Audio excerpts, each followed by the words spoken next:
Bom dia, boa tarde, pessoal. Dando continuidade ao vídeo sobre motores, hoje nós vamos falar de motores de corrente contínua, né? Vamos falar dos motores de corrente contínua com escova e dos motores de corrente contínua sem escovas, ou BLDC. Brushless, que é sem escova, e DC de corrente contínua, né? Esses motores, eles têm uma aplicação assim bem ampla, né? Desde pequenos equipamentos que utilizam baterias, né, que precisam de motores, até carros elétricos utilizam esse tipo de motor.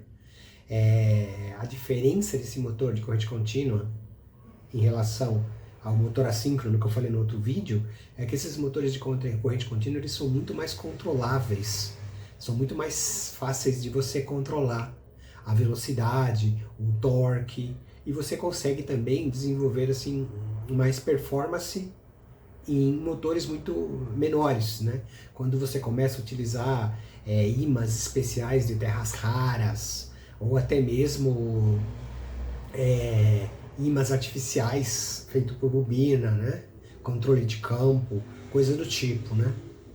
Então é isso que a gente vai pegar o vídeo hoje. Nós vamos começar falando um pouco dos motores com escova, né?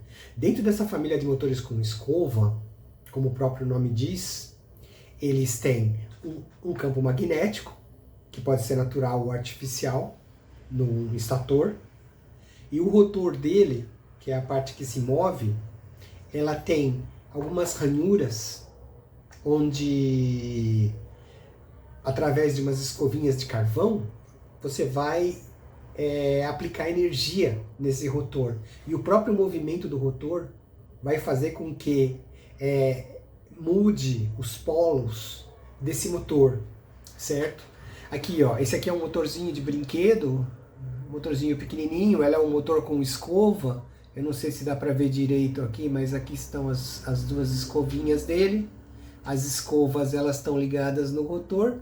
Quando você gira aqui o rotor, as escovas passam energia para lá, para o rotor, e o rotor faz esse motor virar. Esse motor ele tem imã permanente, ele tem um imã de cada lado aqui, e uma característica interessante dele é que ele pode ser um motor ou até mesmo um gerador. Ou seja, quando eu viro ele assim, eu estou fazendo com que as bobinas cortem as linhas, os campos eletromagnéticos dos ímãs, né, e gerem uma energia elétrica que dá para ser medida aqui nos terminais aqui da escova, ok?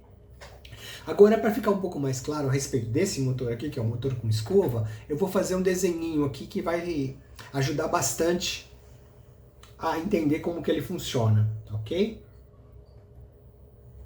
Então vamos lá.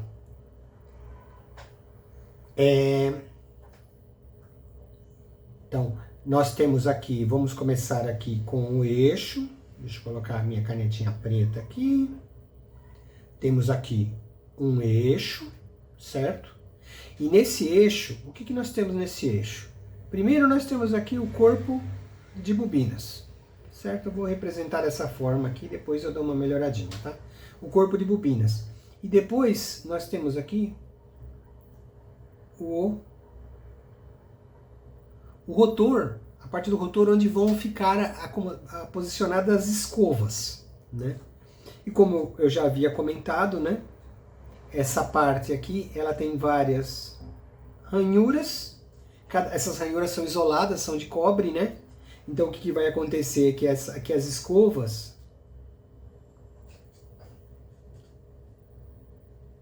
aqui, as escovas elas vão dar um contato elétrico aqui, elas são de carvão, tem uma molinha aqui para ela ficar bem encostada.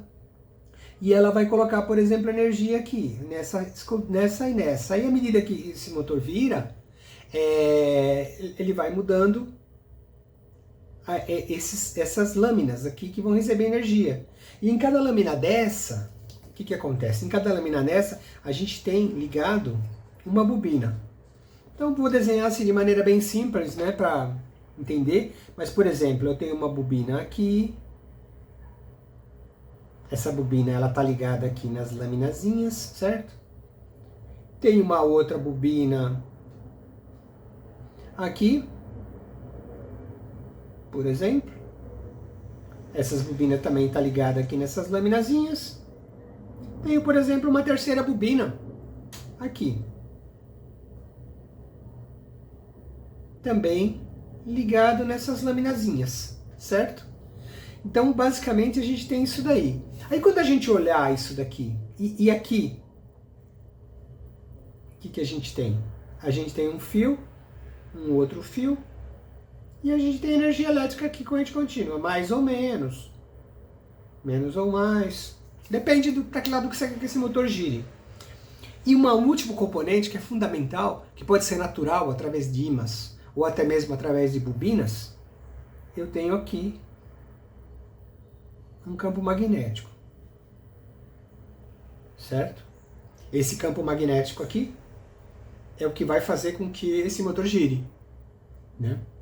Agora, se você pegar essa pecinha aqui, ó, e olhar ela nessa direção aqui, ou seja, nesta direção aqui, na direção de frente, você vai ver uma coisa assim. Ela é redonda, obviamente, né? E aqui nós temos, por exemplo, uma lâmina dessas que eu comentei, uma outra lâmina dessa que eu comentei, e uma terceira lâmina aqui, certo? E as escovinhas estão aqui, né? Aí o que acontece? O que acontece? Esse motor, à medida que ele gira, as lâminas vão trocando aqui, ó. E quando vai trocando essas lâminas, você vai mudando polaridade ou mudando campo dessas bobinas aqui. E elas vão, em relação ao ímã, sendo atraídas ou repelidas, fazendo com que esse motor gire. Esse é um motor de escova simples de ímã. Eu vou falar um pouquinho mais de alguns outros motores aqui. Mas esse aqui é o motor básico. Esse motorzinho que tem dentro de brinquedo, dentro de secador de cabelo, dentro de espelho, regulagem de espelho, que levanta o vidro do carro. E até mesmo alguns servos motores têm esse tipo de motor dentro, né? Como que você controla a velocidade desse motor? A velocidade desse motor aqui especificamente, de escova desse tipo, quando você aumenta, ele é controlado pelo torque dele. Então quando você aplica uma tensão aqui, uma energia elétrica aqui, ele vai começar a girar.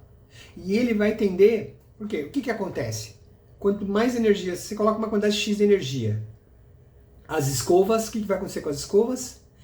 Elas vão induzir um campo eletromagnético aqui e vão começar a girar. À medida que elas vão girando, certo? Vai aumentando essa frequência de corte e vai reduzindo, porque pela indução, né? Vai reduzindo a corrente, certo? Vai reduzindo a corrente e a velocidade vai disparando, vai subindo a velocidade. À medida que você começa a colocar carga nele, ele começa a virar um pouco mais lento, porque ele é muito sensível à carga, e no que ele começa a virar um pouco mais lento, a indução das bobinas reduz, porque reduz a quantidade de vezes que elas giram nesse coletor aqui, ó, né? E o que acontece? A corrente sobe, né? Então, esse motor aqui, você aumenta a tensão dele, em relação à tensão, a carga que ele tiver, é o que vai dar a velocidade e o torque dele, certo? Esse é o motor mais simples de corrente contínua. A gente vai falar de alguns outros tipos aqui. Ainda dentro dos motores de corrente contínua de escova, existem uns tipos de motores mais potentes, industriais, que são usados na indústria, que além deles terem vários enrolamentos no rotor, né, com um coletor com várias lâminas, ele tem dois tipos. Ele não utiliza ímã permanente, normalmente ele utiliza bobinas. E ele utiliza duas bobinas. Uma que a gente chama de campo série e outro que a gente chama de campo paralelo. Certo? Então, eu vou desenhar aqui, enquanto eu explico, para ficar mais assim didático, ok?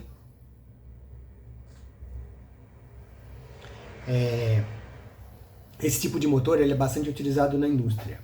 Então, eu vou utilizar essa rodinha aqui, com várias pontinhas assim, para representar o meu rotor, certo? E aqui estão as minhas escovas. Certo? Aqui estão as minhas escovas. Aí o que, que acontece? Como eu comentei, ele precisa de um campo eletromagnético externo no estator, certo? Então o que, que a gente vai ter aqui no estator? Ao invés de a gente ter um ímã, a gente vai ter bobinas. Essas bobinas, elas vão gerar o campo eletromagnético para esse motor girar. E um deles a gente chama de campo série. O que seria o campo série? Seria uma bobina que realmente ela está em série com o rotor, certo? Então o que, que acontece? À medida que esse motor aqui começa a girar, certo? Ele começa a girar, o que, que acontece? Ele começa a reduzir a resistência elétrica dele, certo? E ele vai mandar uma quantidade de energia para essas bobinas aqui, e essa bobina vai gerar um campo magnético que vai fazer com que ele gire mais e mais e mais e mais e mais e mais. Então esse é um tipo de motor, se você energizar ele aqui, a velocidade dele, lógico, tem atrito, isso não vai acontecer, mas podemos dizer que ela tende ao infinito. Ou seja, esse motor aqui, se ele não tiver carga nenhuma aplicada nele, o que, que vai acontecer? Ele vai começar a girar, girar, girar, girar, girar, girar, girar, explode. Eu já vi motores desse daqui, ele realmente vai arrebentar tudo aqui no meio, sabe? O rotor, sabe? Toda essa parte aqui, isso destruída pelo efeito da rotação. Aí, pô, mas isso aqui, como que vai usar um negócio desse, né? Aí existe uma outra bobina aqui, que é o campo paralelo, certo? E essa bobina aqui, ela é utilizada como se fosse o freio para esse motor, certo? Então o que, que você faz? Quando você quer controlar, quando você deixa essa bobina energizada, com bastante tensão, ela vai criar um campo forte, aí o teu motor vai ter torque, mas vai ter menos rotação. Aí à medida que você quer aumentar a rotação dele, você reduz a quantidade de energia nessa bobina aqui do campo série. Reduzindo a quantidade de energia, essa aqui vai ter mais dominância, e o motor vai começar a girar mais rápido, desde que a carga assim permita. Então quando você usa esse tipo de motor na indústria, você vai controlar, você vai usar um controlador para controlar esse campo aqui, que é o campo paralelo, e você vai usar um controlador também para controlar a tensão do campo série mais o rotor. E a combinação desses dois aqui, você tem a velocidade e torque. Quando você aumenta a quantidade de tensão nessa bobina aqui série com o rotor, ele vai tender a girar mais rápido e com uma certa força. Quando você aumenta a energia nessa bobina externa aqui, ele vai tender a controlar essa velocidade e aumentar o torque, né? Esse motor é muito utilizado em indústria, ele não utiliza a imã.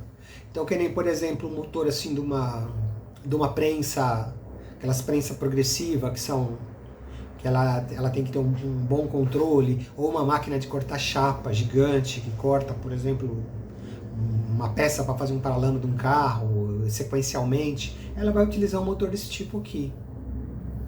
Normalmente vai utilizar um motor desse tipo aqui. Há outras possibilidades, mas esse daqui é bastante aplicado. Ainda dentro do universo dos motores de corrente contínua, nós temos os motores sem escova também. Eu também tenho um exemplozinho aqui, ó. Vocês estão vendo esse motorzinho aqui, ó? Isso aqui é o motor de um DVD. DVD, CD player, qualquer coisa aí. Vai ter gente que já nem vai saber o que é, né? Um leitor de DVD hoje em dia. Mas aqui colocava o disco aqui, isso aqui girava numa velocidade. Esse motor é síncrono. E essa velocidade aí fazia a leitura do disco aqui. O laser lia o disco aqui. Não sei se dá pra ver, mas ele tem um circuito eletrônico aqui embaixo. certo? E tem vários terminais aqui, ó. Tá vendo? Então, esse aqui é um motor sem escovas. Vamos falar um pouco desse motor? O motor sem escovas, o que ele basicamente é?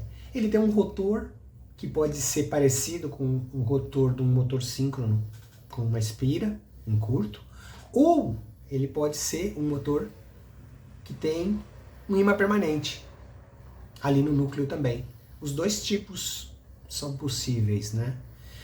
E aí como que ele funciona, esse motor? Né? No estator, ele tem várias bobinas, né? Então vamos para o nosso desenho aqui para ajudar a entender melhor. Certo? Então no estator, esse motor, ele tem o rotor, certo? Que vai ter ou as espiras em curto aqui, ou ímãs permanente, certo? E ele tem um estator também de metal, de núcleo, laminado, tudo igualzinho um motor assíncrono, certo? Ele tem vários dentezinhos aqui, ó. E em cada dentezinho desse, ele tem uma bobina. Cada dentezinho desse aí ele tem uma bobina. Aí essas bobinas são interligadas de tal forma, certo? Que vai gerar aqui um sistema de múltiplas fases, certo?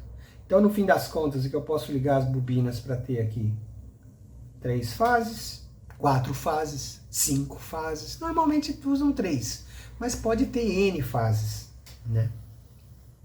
E aí o que acontece? Eu vou utilizar um circuito eletrônico, aqui, vou desenhar como se fosse uma plaquinha aqui, certo? E nesse circuito eletrônico, eu vou gerar ondas de tal forma que façam esse campo girante. Então entra aqui uma corrente contínua e sai aqui como se fosse um trifásico. Mas a parte legal é que você consegue, esse circuito eletrônico, você consegue controlar a frequência. Se você controla a frequência e a tensão, o que acontece? Você controla a velocidade desse motor, né? E existem dois tipos de motor BLDC. Existe um que é simplesmente assim, ele é passivo, ou seja, você usa essas 3, 4, quantas fases você tiver para criar um campo girante e ele vai girar atrás de você, parecido com um motor assíncrono, né? Se for ímã vai ser síncrono, mas se for bobina vai ser muito parecido com um motor assíncrono. E existe um outro tipo que entre as bobinas aqui, ele tem um sensor de efeito Hall. Sensor de efeito Hall é um negócio que parece um transistorzinho pequenininho, mas ele é sensível a campo magnético. Então, quando ele recebe um campo magnético, ele gera uma onda quadrada ali. Então, o que acontece? Esses sensores de efeito Hall, eles são usados como se fosse um encoder para identificar a velocidade do motor. Então, motores assim mais precisos, que requerem um bom controle de velocidade, ou até mesmo um controle de posição, ele utiliza os sensores de efeito Hall, certo? Normalmente 3 fases, o pessoal usa de 2 a 3 sensores Hall, né? Para você ter a velocidade. Então o que ele faz? Ele, por exemplo, ele gera uma fase aqui, uma onda quadrada, 1, 0, por exemplo, e espera o motor chegar, acionar o respectivo sensor. Quando o motor aciona aquele respectivo sensor, ele sabe que ele chegou lá, aí ele acerta aqui a fase, muda ela. Aí o motor vai para o próximo passo. E é assim por diante. E ele consegue fazer o quê? Ele consegue transformar esse motor num motor síncrono de alta precisão. E mais ainda, se ele contar os passos que tem aqui, ele consegue saber até a posição que esse motor está, né? Então esse é um tipo de motor BLDC também, né? Então basicamente é isso daí, ele tem um núcleo, ele tem várias bobininhas aqui, ele pode ter os sensores Hall ou não, e isso daí vai alimentar aqui uma placa eletrônica, e essa placa eletrônica vai receber uma corrente contínua aqui, e ela pode transformar a tensão em velocidade, ou ela pode ter aqui do lado algum tipo de mecanismo para controlar a velocidade. Ela pode ter, por exemplo, um potenciômetro para controlar a velocidade. Ou no caso dos aviãozinhos de controle remoto, dos carrinhos também, ele pode controlar isso aí por um negócio que chama PWM. Certo? Então, na verdade, você vai ter uma entrada aqui eletrônica, a eletrônica vai abstrair desde um potenciômetro até um PWM, até um controle por tensão, vai transformar isso numa frequência, vai monitorar isso em cima do motor e vai fazer com que o motor gire de acordo com a finalidade dele. É um sistema bastante interessante e bastante assim, não vou dizer complexo, mas ele é refinado, né?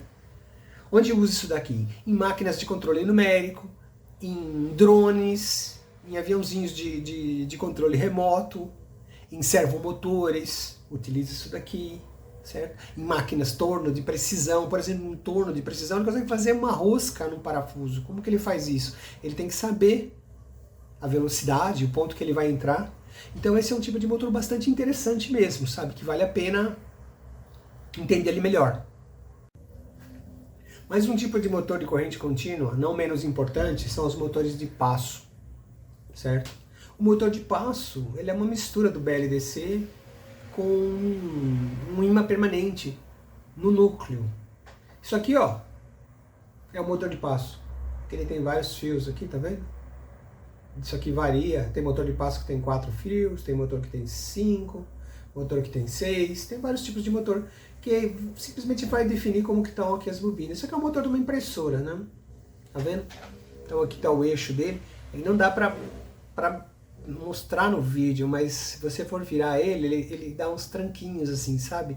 Como se ele tivesse posições fixas, como se ele só parasse naquelas posições, né?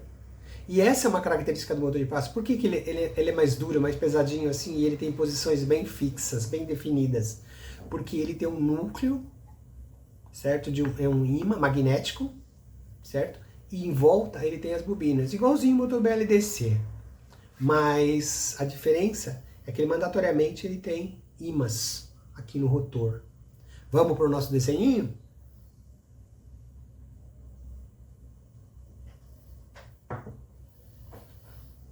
Então, voltando aqui, o motor de passo, ele tem um núcleo, e nesse núcleo ele tem vários ímãs, que vai definir a quantidade de passo. Ele não chama motor de passo à toa, né? Então ele tem motor de passo que dá 180 passos por volta, tem motor de passo que dá 3.600 passos por volta, tem motor de passo não entrelaçado, não entrelaçado é quando ele segue naturalmente o campo magnético. Entrelaçado é quando, com um jogo de bobina, você consegue ainda fazer que o motor pare no meio dos passos, sabe? Então, por exemplo, você pode pegar um motor aí de 360 passos que quando você utiliza ele entrelaçado chega a 720 passos, né? Mas basicamente, né, o que acontece é isso, ele tem vários ímãs e em volta ele tem várias bobinas. Bastante parecido com o BLDC. E essas bobinas, elas são organizadas de tal forma que você vai ter aqui uma quantidade de fases. 3, 4, 6 fases, certo? Então esses fios aqui, eles são ligados nas bobinas. Arranjados, né? São arranjados na bobina aqui. Cada motor tem um tipo de arranjo diferente, né? Mas eles são combinados, ou seja, um fio desse aqui vai para mais do que uma bobina. Eles são combinados de tal forma que quando você energiza determinadas bobinas, você faz com que o motor dê um passo. Entendeu? Ou seja, você cria um campo magnético aqui e o ímã vai buscar esse campo magnético. É isso que acontece. Então você utiliza aqui um circuito eletrônico. Esse circuito eletrônico vai gerar aqui impulsos. Ou seja, ele vai gerar como se fosse assim, fazendo tipo uma simulação. Seria como se fosse uma bobina aqui, uma bobina aqui. e você entra com uma polaridade aqui, por exemplo, mais e menos, aí depois você entra aqui com, você mantém esse mais menos, entra aqui com mais menos, aí você mantém esse aqui e muda esse aqui para menos e mais, e aí você mantém esse menos e mais e muda esse aqui para menos e mais e volta, e aí você cria um campo que gira, um campo eletromagnético que gira, e esse motor vai acompanhando. Qual a característica desse motor aqui? É que ele não precisa de um encoder, ou seja, ele sabe a posição, porque ele realmente, o ímã vai fazer seguir isso daqui. Então você consegue, com um circuito eletrônico relativamente simples, saber exatamente a posição que está esse motor. Onde que se usa muito isso daí? Usa muito em impressora, né? Controla a cabeça da impressora, você vai imprimir. A impressora ela tem que saber onde ela está, né? E esse motor aqui, ele sabe onde ele está. Né? Então ele é um motor bastante usado para esse tipo de funcionalidade. Existem alguns tipos de robôs assim também um pouco mais antigos ou mais específicos que também utilizam esses motores de passo. A característica dele interessante, ele tem bastante torque, ele tem um torque bem forte, né? Mas uma característica negativa é que ele não desenvolve muita velocidade, sabe? Por quê? Porque a bobina e o ímã tem que acompanhar, esses ímãs normalmente são pesados, mesmo sendo ímãs de neomédium, de alnica, permalloy, que são ímãs fortes, né? Mesmo assim, o ímã tem que acompanhar. E isso daí não é muito assim favorável assim para fluidez, assim para velocidade, para uma arrancada muito forte, sabe? Então numa arrancada, se quiser, por exemplo, uma arrancada muito forte com o motor disso aqui, você pode perder passo e ele vai perder a posição que ele tá, né? Mas é um motor aí que foi muito utilizado e é muito utilizado até hoje, como eu comentei, em impressoras e coisas, plotters e coisas do tipo, né? Então é um motor que realmente ele tem uma boa representatividade no mercado. Vamos aproveitar que a gente está com um pouquinho de tempo, vamos falar um pouco de servomotores. O que seria um servomotor? O servomotor é um motor que ele tem uma característica que ele consegue, com bastante precisão, controlar a sua velocidade ou a sua posição, ou a sua velocidade e a sua posição. Vocês viram agora há pouco, quando eu falei sobre os motores de passo, né, que eles conseguem fazer isso de forma nativa. Então a gente pode dizer que um motor de passo é uma espécie de servomotor. Mas é importante que a denominação servomotor, ela não é aplicada só a motor de passo, ela pode ser aplicada a qualquer tipo de motor, certo? Mas normalmente o pessoal utiliza motores BLDC ou motores de corrente contínua para isso. Por quê? Porque eles têm um pouco mais de precisão. Mas se você levar em consideração que em casos que só importa, por exemplo, a posição, um portão automático de garagem com motor assíncrono AC, ele pode ser considerado servomotor. Por quê? Porque você vai abrir a garagem, quando ele chegar a garagem aberta, ele vai desligar o motor, você vai pedir para fechar, ele vai inverter o motor, quando a garagem estiver fechada, ele vai desligar o motor, certo? Então isso é um tipo de servomotor. Não é um servomotor de alta precisão, não. Mas é um servomotor que atende, né, ao uso dele, né? Mas, falando de servomotores mais sofisticados, né, vamos falar um pouco, assim, por exemplo, de um robô. O que acontece? Um robô tem lá os seus eixos, né? Cada eixo tem o seu motor. Um robô normalmente tem 3, 4 motores, né? 3, 4 eixos, né? X, Y, Z e T. E o que acontece? Cada motor, para chegar do ponto tridimensional X até o ponto tridimensional Y, ele precisa ter uma velocidade, certo? E ele precisa ter uma posição, e ele precisa ter uma aceleração, né? Então, é assim que os servomotores funcionam. Existem alguns tipos de sensor que são colocados nos servomotores para que eles saibam da sua velocidade e da sua posição. Então existem, por exemplo, servomotores que você utiliza um sensor de efeito Hall, que é um sensorzinho magnético, né, que detecta a rotação dele, e a partir dessa rotação ele consegue aplicar o controle. Um exemplo, por exemplo, bem assim, simples, né? Um ABS de um carro. Ele tem um sensor de efeito Hall em cada roda, e ele fica vendo a velocidade que as rodas estão rodando ali.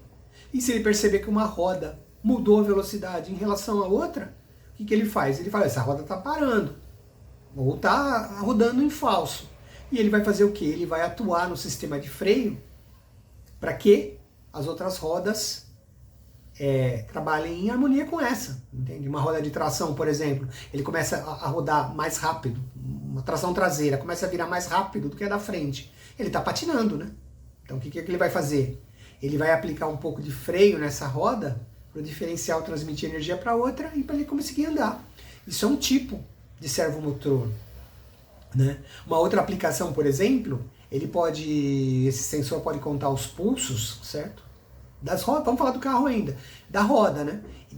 Da roda de trás. E ele conta esses pulsos. E a roda do lado de trás, ele vai contar os pulsos também. Quando você faz uma curva para a direita ou para a esquerda, naturalmente uma roda vai virar um pouco mais rápido que a outra, né? A roda de fora da curva sempre vai virar mais, vai gerar mais pulso, mas ele percebe, por quê? Porque a direção está virada, o volante está virado, né? Então ele percebe e ele compensa isso daí. Mas numa condição de linha reta, se um pneu, uma roda virar mais rápido que a outra, o que quer dizer? Que ela está mais murcha, certo? Se ela está murcha, ele vai falar, opa, esse pneu pode estar furado. E vai avisar no teu painel ali que uma roda está virando mais rápido, o pneu pode estar furado. Verifique os pneus, né? Então ele pode funcionar assim também, para medir pressão de pneu, né? Isso é como funciona o sensor de efeito Hall. Há uns outros tipos de encoder. Quando se requer uma precisão muito mais alta, o que seria esse encoder? Esse encoder, eles são sensores óticos e um contador Gray. Qual é o contador Gray? Porque o contador Gray ele nunca vira, é diferente do binário, do BCD. O BCD, por exemplo, ele está lá 000110. Ele mudou 2 bits de uma vez, certo? O contador Gray, ele sempre muda um só de cada vez. Então o contador Gray de 4 bits, por exemplo, ele muda 1 bit de cada vez, e assim você consegue ter uma precisão melhor e é mais livre de erro, né? Então você pode ter um encoder assim, de contador Gray ligado no eixo do motor, que ele vai saber exatamente a velocidade e a posição que esse motor se encontra, né? Uma outra maneira também é utilizando um motorzinho que chama resolver, né? Que na verdade o que ele é? Ele é um motor que ele é alimentado com um seno, cosseno no estator, e a indução no rotor cria uma defasagem nesse seno e cosseno. E ele usa um circuito eletrônico para medir essa defasagem para saber a posição desse motor. Então você pode utilizar também esse tipo de sensor para detectar velocidade e posição. Há outros elementos também. Por exemplo, você pode detectar posição a partir do potenciômetro. Você pode ter um potenciômetro ali, rotativo, de carvão, né? Que à medida que o motor vai virando, esse potenciômetro vai mudando a posição, tá ligado no eixo do motor, e você sabe a posição que esse motor tá. Você pode ter réguas lineares também, que na verdade é como se fosse uma bobina, um resolver assim, linear, ou seja, reto, né? Ele não é rotativo, né? E ele tem uma bobininha em cima que vai lendo também a defasagem, vai convertendo isso daí na posição do motor, né? E aí, sabendo velocidade e sabendo posição, você vai fazer um monte de conta matemática lá, certo? Quando você tiver 1, 2, 3 eixos, e você vai fazer ele sair do ponto XYZ e chegar no ponto X1, Y1, Z1, como acontece com um robô, né? Então isso é bastante interessante. Então servomotores, eles são assim a elite, né, dos motores. São utilizados para robótica e para muitas outras coisas aí. Tem muita coisa que você olha em casa que você nem imagina que na verdade ele tem um servomotor dentro, né? Então era isso que eu queria falar sobre servomotores. Espero que tenha ficado legal aí, que tenham conseguido entender, pelo menos superficialmente, né, para depois poder aprofundar mais. Muito obrigado aos que assistiram o vídeo. Espero que tenham gostado do conteúdo. Se gostaram, deixa o like E se gostam de conteúdo como esse, por favor, se inscrevam no canal. Isso ajuda bastante a gente aqui que estamos começando, mas a ideia é colocar bastante conteúdo aí, deixar material cada vez melhor, cada vez mais rico, para que todos possam fazer um bom uso, um bom aprendizado com ele. E também peço que, se gosta desse tipo de material, deixa nos comentários aí embaixo, do que vocês gostariam que eu falasse. Eu posso falar de elétrica, de vários assuntos de elétrica, de eletrônica, digital, analógico, microprocessador. Posso falar muito de telecomunicações também, que é uma área que eu trabalhei durante muitos anos e trabalho. Então, muito obrigado e até a próxima.